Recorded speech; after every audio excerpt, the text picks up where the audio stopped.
Hello student, how are you? Welcome to my YouTube channel Nikita education. तो आज मैं आपको पढ़ाने जा रही हूँ छोटा नागपुर काश्तकारी अधिनियम 1908, जिसे छोटा नागपुर टेनेंसी एक्ट भी कहा जाता है। तो जेपीएससी का जो प्री का एग्ज़ाम होने वाला है उसके पॉइंट ऑफ व्यू से ये बहुत ही इम्पोर्टेंट है, क्योंकि 5 से ऊपर क्वेश्चन इससे पूछे जाएंगे। और इस एक्ट का संबंध है ज़मीन से। तो हम इसमें आपको सारी इन्फॉर्मेशन देने जा रहे हैं, तो इस वीडियो को लास्ट तक ज़रूर देखें। और इसको मैं आपको बहुत ही इजी लैंग्वेज में बताने जा रही हूँ, और ये मैंने लिया है डॉक्टर मनीष रंजन की बुक से, क्योंकि झारखंड जेपीएससी के लिए मनीष रंजन का बुक बेस्ट बुक है। तो चलिए जानते हैं कि ये एक्ट कब आया, क्यों आया, इसके पीछे का हिस्ट्री क्या है। उससे पहले इसमें कुछ धाराएं आती हैं, कुछ अध्याय आते हैं, इन सब के बारे में भी मैं आपको बताऊंगी, लेकिन छोटे छोटे पार्ट में करके बताऊंगी। तो चलिए जानते हैं कि सीएनटी एक्ट है वो क्यों आया, कब आया। तो इसमें हम जानेंगे कि छोटा नागपुर काश्तकारी अधिनियम, इसमें कौन कौन सी धाराएं हैं, कितने अध्याय हैं, और ये जानने की कोशिश करते हैं कि सीएनटी एक्ट जो है वो 1908 में छोटा नागपुर के क्षेत्र में क्यों लागू किया गया, इसके पीछे का रीज़न क्या है। तो चलिए देखते हैं। सीएनटी एक्ट जो है वो भूमि संबंधी विवादों का निपटारा करने के लिए इस एक्ट को लाया गया है। इसके लिए ये अधिनियम बनाया गया, और ये अधिनियम 1908 में 11 नवंबर को बनकर तैयार हुआ, और इसका प्रारूप बना था 1903 में। अब चलिए जानते हैं ये लागू क्यों किया गया। देखिए, हम जानते हैं कि हमारे झारखंड राज्य में विभिन्न प्रकार की जनजातियाँ निवास करती हैं। अब मतलब आप जेपीएससी की तैयारी अगर कर रहे हैं तो आपको इतना तो पता ही होगा, इतना नॉलेज बेसिक तो होना ही चाहिए कि झारखंड में कितनी जनजातियाँ हैं। तो आपको 32 प्रकार की झारखंड में जनजातियाँ पाई जाती हैं, और ये जनजाति जो हैं वो प्राचीनतम निवासी है झारखंड की। और जब जनजातियों का आगमन हुआ तब झारखंड में सिर्फ और सिर्फ जंगल था।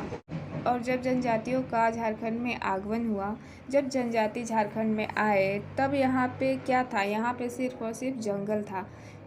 तो ये जनजाति क्या किए कि जब वह यहाँ पे आए तो जंगल था, जंगल को काटने के बाद उस ज़मीन को उन्होंने कृषि योग्य बनाया, और वहाँ पे सामूहिक अधिकार था। मतलब कि जो जनजाति लोग हैं वो एक का किसी का वो उस ज़मीन पे हक नहीं था, उस पर कम्युनिटी का अधिकार था। मतलब सारे लोग मिलजुल के काम करते थे और वहाँ पे रहते थे, इसलिए भूमि का मालिकाना हक उन्हीं के पास था। इसलिए इनके अधिकारों को कोई छीने ना, कोई हस्तक्षेप ना करे, उनकी भूमि में किसी प्रकार का कोई हस्तक्षेप ना हो, इससे बचने के लिए ये अधिनियम लागू किया गया, सीएनटी एक्ट लागू किया गया। और मुगल काल तक इन क्षेत्र में किसी का कोई हस्तक्षेप नहीं था। लेकिन जब अंग्रेज़ों का आगमन झारखंड के क्षेत्र में हुआ तब परिस्थितियाँ कुछ अलग हो गई। मतलब झारखंड में जब अंग्रेज़ लोग आए, तो आपको इतना तो पता है कि झारखंड में अंग्रेज़ लोग कब आए। तो यहाँ पे आपको दिया गया है झारखंड क्षेत्र में अंग्रेज़ों का आगमन 1769 में हुआ। उसके बाद का जो स्टोरी है वो बताते हैं। अंग्रेज झारखंड के क्षेत्र में इसलिए आए थे क्योंकि राजस्व संबंधित अधिकार 1764 में बक्सर के युद्ध के बाद 1765 में मिल गए थे। बंगाल, बिहार, उड़ीसा की दीवानी अंग्रेज को प्राप्त हो गई थी, मतलब वो अंग्रेज को मिल गई थी, और वह इसी अधिकार को प्राप्त करने की वजह से झारखंड में प्रवेश किए। झारखंड क्षेत्र जंगलों से घिरा हुआ था। छोटा नागपुर के क्षेत्र में मुंडाओं के राजा का राज्य था। उस टाइम जब अंग्रेज के कैप्टन कैमल का आगमन हुआ, उसके बाद पलामू, छोटा नागपुर, रामगढ़ के राजाओं ने विरोध प्रकट किया।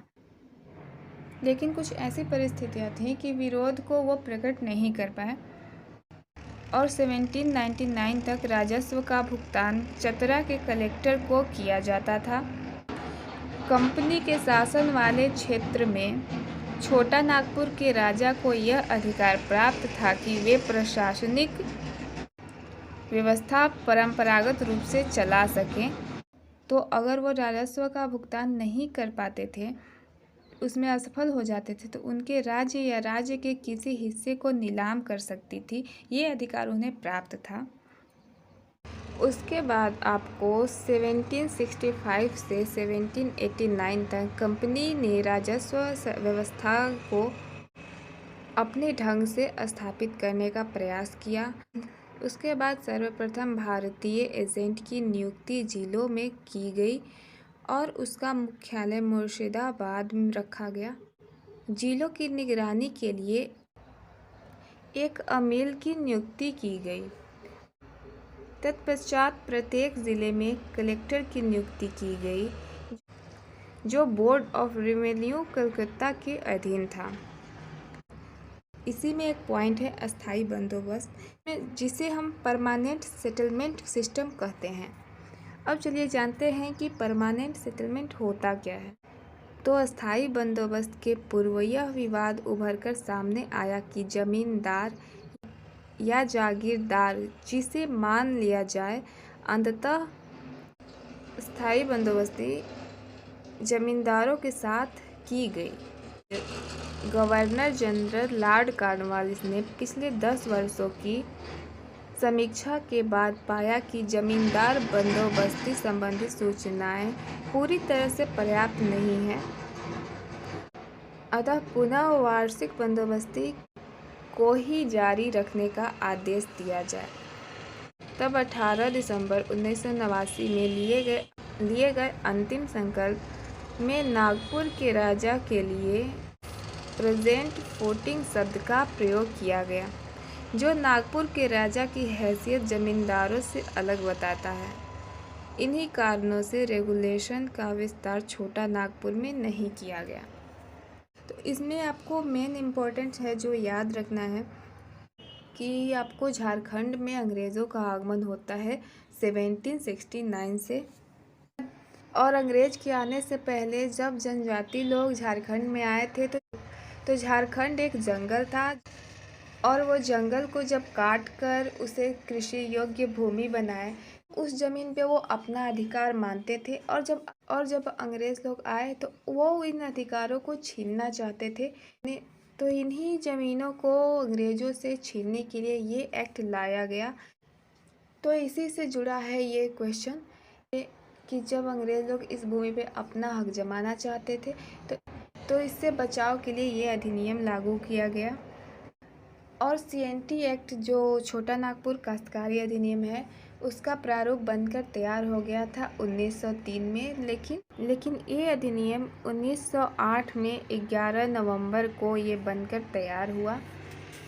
अब चलिए जानते हैं कि CNT एक्ट में कितनी धाराएं, कितनी अध्याय हैं। तो यहाँ पे आपको लिखा गया है कि इसमें टोटल आपको 19 अध्याय और 271 धाराएं हैं।